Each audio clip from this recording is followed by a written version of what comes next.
Assalamualaikum warahmatullahi wabarakatuh. Pemirsa gapai kemuliaan yang dirahmati Allah. Allah Ta'ala berfirman yang artinya wahai orang-orang yang beriman, telah diwajibkan kepada kalian puasa sebagaimana telah diwajibkan kepada orang-orang sebelum kalian. Mudah-mudahan kalian bertakwa. Ayat ini menunjukkan bahwa ibadah puasa adalah ibadah wajib yang membawa manusia menuju ketakwaan kepada Allah Subhanahu wa Ta'ala. Dan inilah keutamaan terbesar. Dengan puasa akan menumbuhkan ketakwaan. Sementara takwa adalah makom atau tingkatan ibadah yang paling tinggi. Takwa adalah kalimat yang mencakup segala kebaikan. Karena dengan puasa, seorang hamba akan menjauhi maksiat dan keburukan. Menjauhkan darinya dan bertobat dari dosa yang telah lalu. Dan pemirsa, hari ini insya Allah kita akan mengkaji bahasan tema terkait rahasia di balik ibadah puasa. Seperti biasa, sudah hadir di studio ada gurunda dan ayahanda kita semua. Kita sambut Kiai Haji Haris Hakam. Assalamualaikum Pak Kiai. Waalaikumsalam. Ayahanda ini Masya Allah nih. Yang setia selalu berbagi ilmu ke kita. Sehat ya hari ini Pak Kiai? Sehat alhamdulillah. Alhamdulillah. Sehat, banyak rezeki. Oh amin. Boleh lah rezekinya. Kita ikut kecipratan Masya Allah. Pak Kiai, hari ini kita akan membahas tema terkait ibadah puasa. Ya. Mungkin banyak di antara kita yang masih belum memahami hakikat yang sebenarnya terutama dalam perspektif tasawuf itu seperti apa. Nanti kita akan elaborasi sama-sama ya Pak Kiai. Nah bagi Anda pemirsa yang juga memiliki pertanyaan, Anda bisa mengirimkan pertanyaan Anda berupa teks maupun video melalui nomor WhatsApp yang tertera di layar kaca. Anda juga berkesempatan untuk bertanya langsung kepada Pak Kiai melalui sambungan Zoom yang nanti akan ditentukan oleh tim Gapai Kemuliaan. Nah kita akan bahas tentang puasa. Sebenarnya kalau kita, tadi kan di awal petikan dari surat Al-Baqarah bahwa orang tuh kalau melaksanakan puasa identik dengan takwa ya Pak Kiai. Ya. Bagaimana ya kemudian mendefinisikan terutama dalam perspektif tasawuf ya. Orang tuh kalau puasa apakah memang udah segampang itu ya disebut atau meraih ketakwaan tuh apakah lebih mudah jalannya? Seperti apa Pak Kiai? Baik, bismillah walhamdulillah wassalatu wassalamu ala rasulillah ma ba'du. Mbak Mila dan para pemirsa. Kalau ayat mengatakan ujung dari perintah berpuasa itu la'allakum tattaqun, apakah dengan sekali dua kali melakukan menjadi otomatis? Jawabannya tidak. Yang dimaksud pada ayat itu bila orang itu secara kontinu, konsisten sebagai seorang muslim dia melakukan kewajibannya, maka pasti. La'alla dalam linguistik itu dikatakan itu harfut taraji. Mudah-mudahan. Oh mudah-mudahan. Angan-angan. Tetapi para pakar tafsir mengatakan la'alla minallahu wal qat'u. La'alla kalau datangnya dari Allah itu maknanya pasti. Jadi kalau dia berpuasa, dia melakukan salat dan kewajiban-kewajiban lain, pasti dia termasuk orang yang bertakwa. Ketika dia sudah pasti menjadi orang yang takwa, masuk surganya pasti. Ya, jadi tidak otomatis. Atau lebih mudah kita untuk bisa memahaminya. Kira-kira kalau takwa itu ada levelnya 1 sampai 9. Kalau maka dia bisa jadi dari ibadahnya itu bisa level 1, bisa level 2. Kira-kira ketebalannya semacam itu kadarnya. Jadi semakin sering kita melakukan, semakin kontinu, semakin lama, semakin lama bagus. Jadi anak tangganya makin ini ya, makin naik terus ya Pak Kiai ya, Ya. di level ketakwaan itu. Oke. Nah, itu tadi kita tahu bahwa betul kalau kita misalnya konsisten menjalankan ibadah puasa, kita akan lebih dekat dengan ketakwaan. Tapi sebenarnya hakikat kenapa sih Allah tuh nyuruh kita puasa Pak Kiai? Sebenarnya apa sih makna, hikmah di balik kita tuh harus melakukan ibadah puasa? Iya, Kenapa kalau spesial? zakat kita disuruh membersihkan harta. Membersihkan jiwa. Kalau puasa itu membersihkan hati. Oh, hati betul. Ya, membersihkan Semua hati. elemennya. Ya, jadi itu mengapa oleh Imam Ghazali puasa itu dibagi 3. Dibagi 3, oke. Yang pertama saumul umum. Saumul umum. Puasa yang berlaku pada umum. Umum itu bahasa Arab. Ya, umum. Itu kaful farji wal batni. Ketika orang menjaga ya dari kemaluannya dan perutnya. Oke. Maka dia disebutnya umum, puasa umum. Ada saumul khusus. Puasa yang khusus. Al-kafu minas sam'i wal basari wal lisani wal yadi wal rijli. Ketika dia berpuasa bukan cuma perut dan kemaluan yang dijaga. Dia jaga matanya, Pandangannya, ya. jaga telinganya, jaga tangannya dan kakinya, maka dia sebenarnya orang spesial. Dan ini termasuk ibadatus salihin, ibadahnya orang soleh itu. Nah yang ketiga itu saumul khususil khusus. Oh, khusus tapi lebih khusus lagi. Oke. VVIP. Oh, Vivi. Wah, siapa yang nggak Yang pengen khususnya ya? khusus. Nah itu kafuan qalbi minasyahwat. Orang yang menjaga hatinya dari keinginan yang bersifat duniawi atau al-afkari dania, dari pemikiran-pemikiran yang rendah, yang kotor, fahisyah, yang jorok gitu. Terbetik aja dia sudah taubat. Astagfirullahaladzim. Jadi tidak perut dijaga, malah jaga anggota juga, hati juga nggak pernah dia Nah itu spesial. Itu spesial. Pahalanya juga spesial juga karena kalau bahasa kita yang mengontrol hati itu kan susahnya luar biasa Pak Kiai. Betul. Jadi kalau sekedar, makanya ya kalau sekedar menahan lapar, menahan haus itu mungkin semua orang bisa. Tapi di level kedua sama level ketiga tadi tidak semua orang bisa ya. Karena itu butuh latihan ya Pak Kiai ya. Iya, jadi dia orang-orang yang sudah sampai seperti ini ketika dia jalan, dia nengok ada wanita cantik, dia langsung bertobat. Astagfirullahaladzim. Iya. Kenapa dia dandan itu buat suaminya. Ketemu sama orang wangi, dia tutup hidungnya. Kenapa? Dia berwangi untuk suaminya, buat keluarganya. Jadi sampai ketika lihat orang gitu gini, langsung astagfirullahaladzim. Banyak bertobat. Ini kelas orang spesial, super spesial. Super spesial. Jadi itu tadi kadang-kadang tuh kita sudah berusaha. Kan kadang-kadang memang kita sulit ya Pak Kiai. Apalagi itu tadi mengontrol pikiran, mengontrol hati itu memang sebenarnya challenge-nya tuh di situ, tantangannya di situ. Jadi misalnya dalam proses kita berpuasa, sudah kita bisa nahan lapar sama haus lah. Tapi kadang-kadang ada pikiran-pikiran yang macam-macam itu harus segera. Harus dibuangkan. Harus kalau mau menaikkan kualitasnya, buang. Istighfar. Jangan dibuang doang dan dia bertaubat. Astagfirullah. Oke. Jadi kasih solusi. Oke, begitu misalnya inget atau mikirin macam-macam langsung baik lagi. Nah, maka dia kalau berpuasa nggak mungkin ke mall. Waduh. Kalau saya, kalau kita ke pasar. Mohon maaf, kita biasanya nih Ramadan gitu Pak Kiai ya. Justru ya buka puasa di mana? Bukbernya di mall Pak Kiai. Nah, sebenarnya itu juga bagian itu kalau kita bicara soal kembali lagi pada hakikat puasa agaknya sulit ya. Kalau umpamanya mau benar-benar datang, jalan, nunduk, pesen, tidak melihat, kemudian makannya nunduk. Kalau bisa ya nggak apa-apa. Aduh sulit kalau saya. Nah, apalagi misalnya pada saat buka puasa, kita suka lapar mata tuh Pak Kiai. Itu sebenarnya juga mencederai hakikat puasa nggak sih? Sama, itu termasuk dia tidak berpuasa hati. Juga ya. Karena ada keinginan. Nanti mau berbuka, mau pakai ini, kolak, mau pakai ini. Itu juga dia termasuk menganggapnya ada syahwat dalam hatinya. Dia tinggalkan juga kalau yang khusus. Oke. Jadi bagaimana caranya kita menekan. Nah, pertanyaannya. Mendistraksi sebenarnya pikiran-pikiran, maksudnya hal-hal yang kayak gitu Pak Kiai. Nanti buka puasa bareng di mana, mau makan apa, segala macam tuh kan sebenarnya itu hal yang menurut kita hal yang wajar, tapi kadang-kadang malah hampir waktu kita itu didominasi lo mikirin hal-hal kayak gitu waktu puasa. Sebenarnya baiknya ketika kita puasa apa sih hal-hal yang mungkin kita bisa lakukan malah justru nanti kita bisa memupuk pahala lebih banyak. Ketika kita sudah bisa membedakan 3 kelas ini, kemudian seperti Mbak Mila punya anak yang masih melatih mereka untuk berbuka. Kemudian dia mengatakan, "Pak, minta ke sana." Nggak apa-apa ke sana. Karena memang pertimbangannya sama anak. Cuma kita bisa pinter-pinter kita aja. Pinter-pinter kita menjaga anggota tubuh kita ini, penglihatan dan pendengaran. 3 kan yang paling berbahaya ya, penglihatan, pendengaran dan lisan ini. Kalau kita jaga, kita menyenangkan anak juga berpahala juga. Oke. Jadi apapun sebenarnya yang baik. Pahami aja ini nih, kelas ini, maka kita bisa memanage. Insya Allah ya. Oke. Ya. Menarik sekali. Kita harus jeda dulu Pak Kiai. Pemirsa, Gapai Kemuliaan masih akan kembali. Tetaplah bersama kami.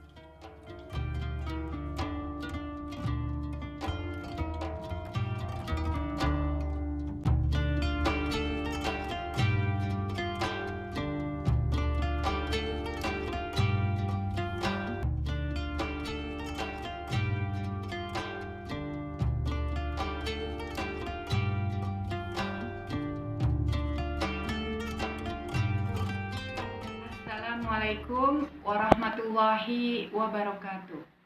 Nama saya Nur Hasanah, guru PAUD Melati 07 yang beralamat di Jalan Kebon Mangga 1 RT 2 RW 07 Cipulir, Kebayoran Lama. Saya ingin mengajukan pertanyaan ke rubrik Gapai Kemuliaan Tasawuf Al-Ghazali CNN TV tentang rahasia puasa. Puasa itu adalah puasa lahir batin. Sebenarnya rahasianya apa yang berkaitan dengan batin itu? Kalau secara fisik kita sudah umumnya orang memahami, apa rahasia-rahasia batin ketika orang sedang berpuasa? Pertanyaan yang kedua, bagi kita wanita muslimah yang terbatas dengan waktu-waktu tidak suci, kemudian kita sebagai wanita karir, apakah kita lebih bagus mengerjakan kodok puasa-puasa yang lalu atau kita mengerjakan puasa-puasa sunnah? Mana yang lebih bagus? Terima kasih. Assalamualaikum warahmatullahi wabarakatuh. Waalaikumsalam warahmatullahi wabarakatuh. Pemirsa, terima kasih Anda masih menyaksikan Gapai Kemuliaan dalam episode Rahasia Ibadah Puasa. Pak Kiai, baru saja tadi ada Ibu Nur Hasanah di Jakarta Selatan yang bertanya, ada 2 pertanyaan yang saya catat. Yang pertama, ibadah puasa ini kan terkait juga ibadah lahir dan batin. Dalam konteks ibadah batin itu, bagaimana kita kemudian memaknainya? Yang kedua, misalnya nih ada perempuan ya, perempuan kan identik ada masa-masa tidak suci ya Pak Kiai ya.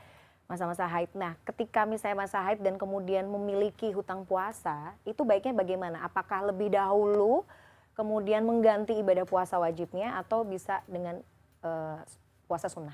Tafadhol Pak Kiai. Baik, terima kasih buat Bu Nur Hasanah. Betul, Ibu Nur Hasanah.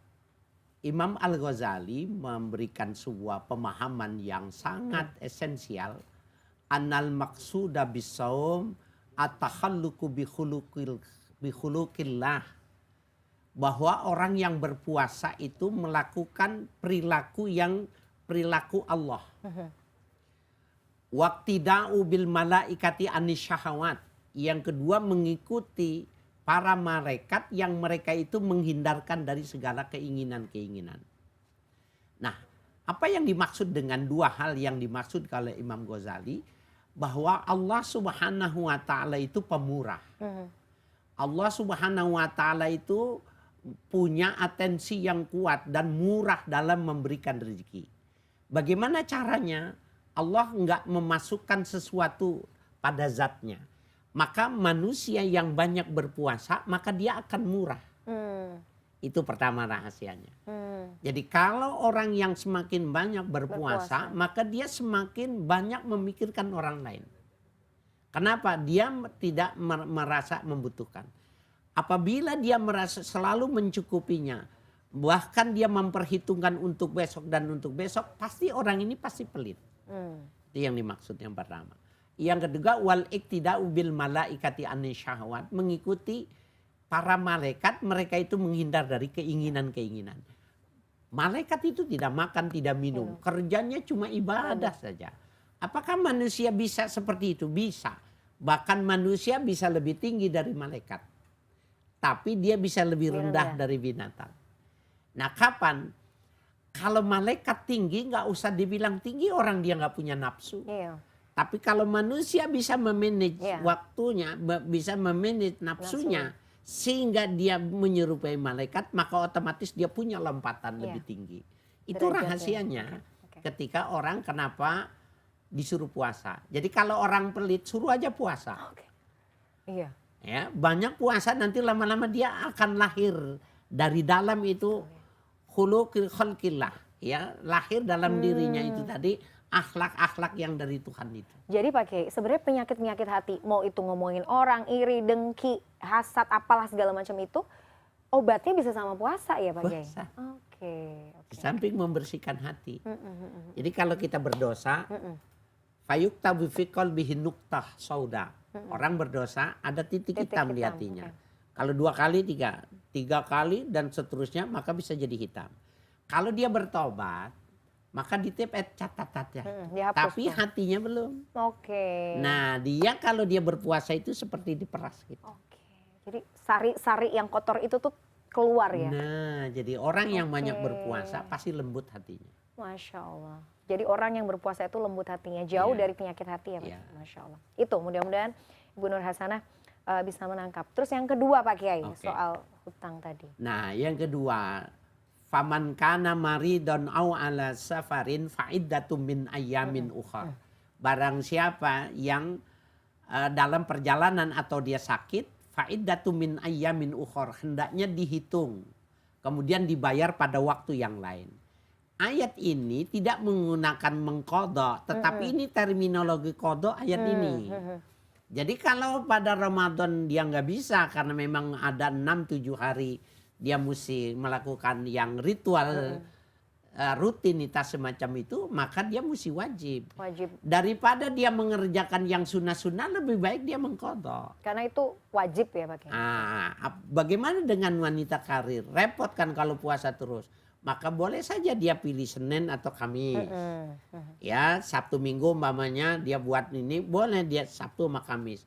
Kalau dia puasa di Senin dan di Kamis, mengkodok, maka dia sekaligus mendapatkan pahala sunnah. Pahala sunnahnya dapat. Karena sunnah hari itu tidak makan. Ya, Oke, jadi kalau dia mengkodoknya semacam itu, dua-duanya dia dapat. Itu artinya cerdas ya caranya ya.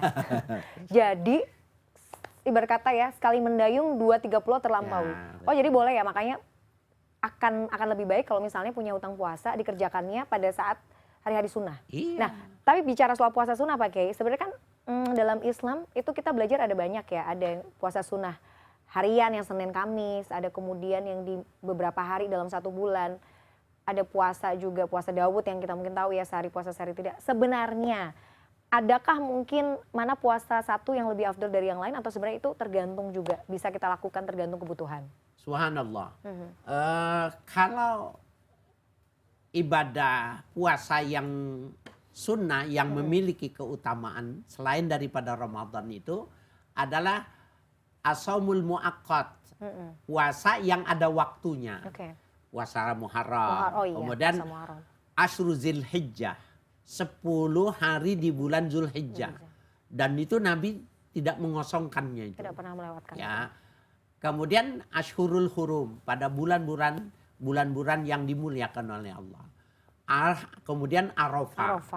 Itu adalah puasa-puasa sunnah yang berwaktu. Nah, di luar dari yang berwaktu itu, maka kalau yang baru mampunya seminggu 2 kali, Senin sama Kamis. Kalau yang sudah terbiasa dia ingin menambahkan, maka boleh dia melakukan puasa Nabi Daud. Oke. Ya, puasa Nabi Daud. Oke. Ini kata Nabi yang terbaik. Nah, ada orang yang melakukan puasa terus-menerus. Iya. Apakah dia diperbolehkan? Nah, dia jawabannya berdua. Jadi ada kaidah umum yang sudah jelas itu. Yang terbaik itu puasa Nabi Daud. Tetapi bagi orang yang sudah berkeluarga, kemudian pasangannya tidak berfungsi lagi, atau pasangannya sudah meninggal dunia, dan sementara dia tidak mau menikah lagi, maka dia berpuasa lebih bagus dalam rangka menekan libidonya. Dan itu tidak melanggar dari ketentuan, karena dia punya ilat, punya argumentasi bahwa dia melakukannya itu dalam rangka menurunkan ini dan lain sebagainya. Oke, Masya Allah. Jadi sebenarnya pokoknya harus dipahami dulu bahwa puasa sunnah ya, dalam artian ini itu tadi ya Pak Kiai, ada hari-hari tertentu yang afdal untuk dilaksanakan. Kalau itu kemudian sudah berjalan dengan baik, kita mau menambahkan dengan ibadah sunnah harian Senin Kamis gitu akan jauh lebih bagus ya. Iya. Oke, menarik. Pak Kiai, kita sudah dulu, menarik sekali bahasan soal puasa ini. Jangan kemana-mana pemirsa, Gapai Kemuliaan masih akan kembali setelah jeda yang satu ini.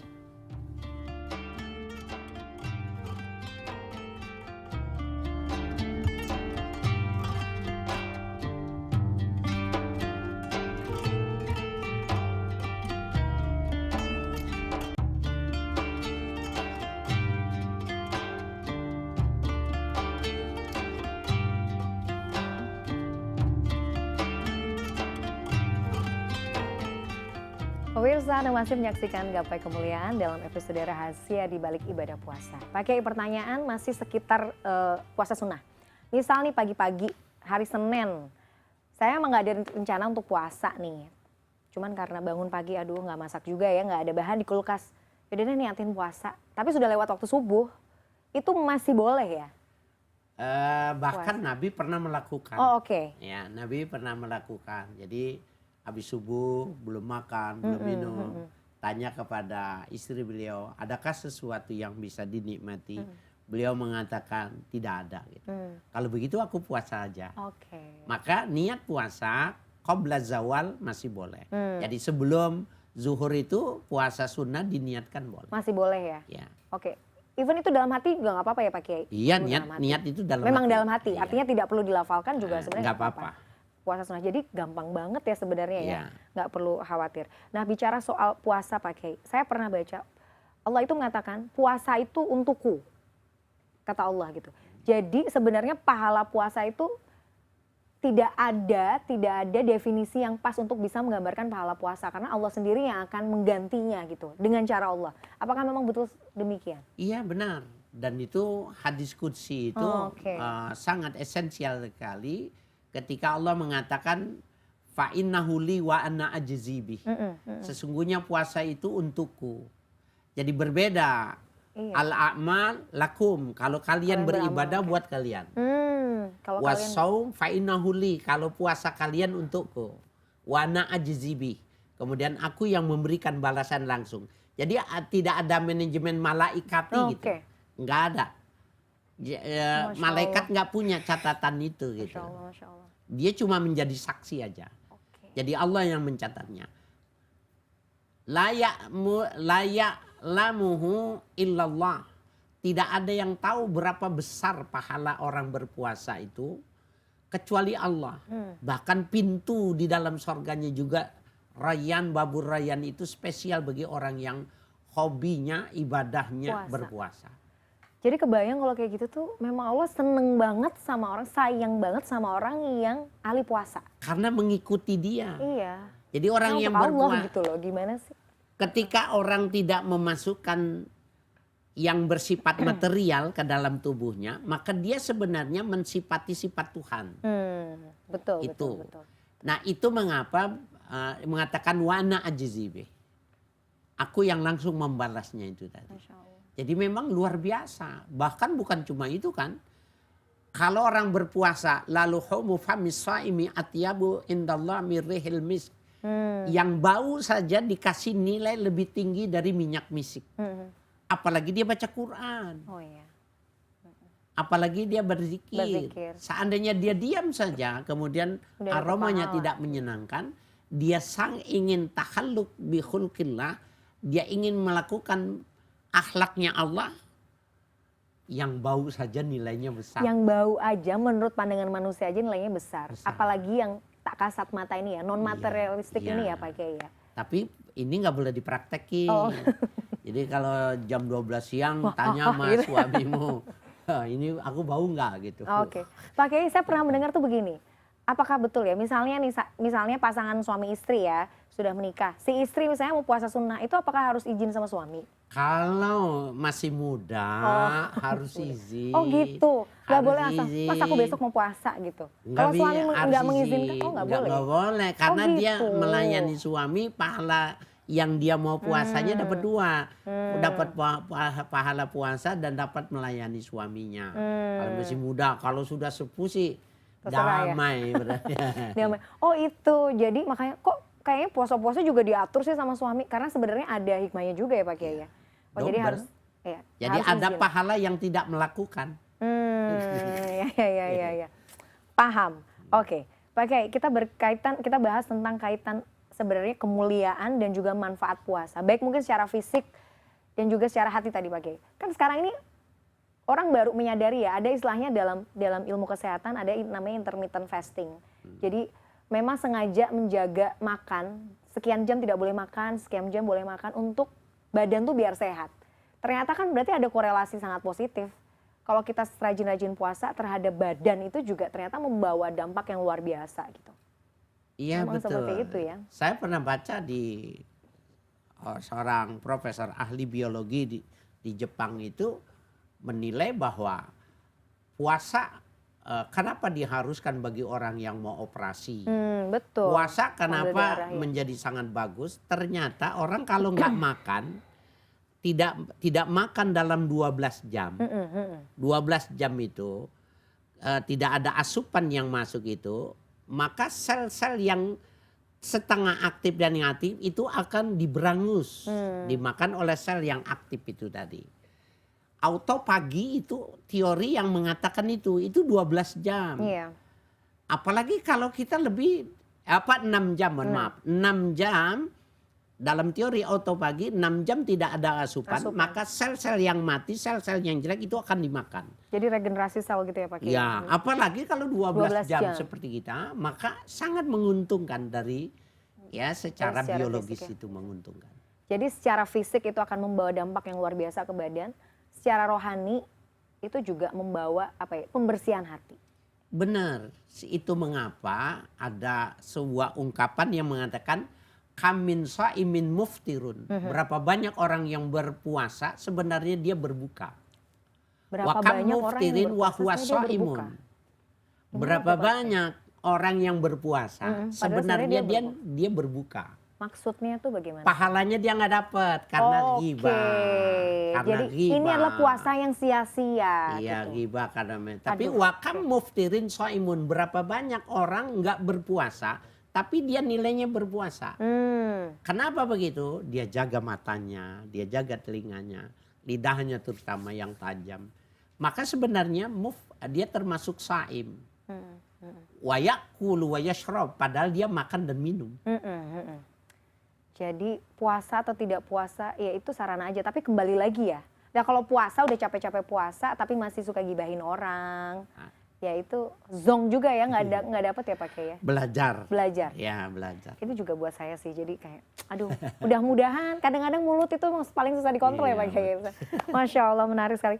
Pak Kiai, ini tidak terasa sekali kita sudah sampai di penghujung program. Terima kasih atas ilmunya hari ini. Pak Kiai sehat-sehat ya Pak Kiai. Amin, jadi sehat. selalu setia nemenin kita kajian setiap pagi, Masya Allah. Pemirsa, usai sudah jumpa kita kali ini dalam program Gapai Kemuliaan. Semoga kajian hari ini membawa manfaat yang luar biasa, menjadi wasilah bagi kita untuk menjadi hamba Allah yang jauh lebih bertakwa. Semoga Allah senantiasa mudahkan kita dalam menuntut ilmu syar'i. Saya Meladia Rahman juga Kiai Haji Haris Akam undur diri. Terima kasih atas perhatian Anda. Insya Allah kita akan jumpa lagi pada episode berikutnya. Wabillahi taufiq wal hidayah. Wassalamualaikum warahmatullahi wabarakatuh. Waalaikumsalam. Terima kasih Pak Kiai, jazakallahu khair.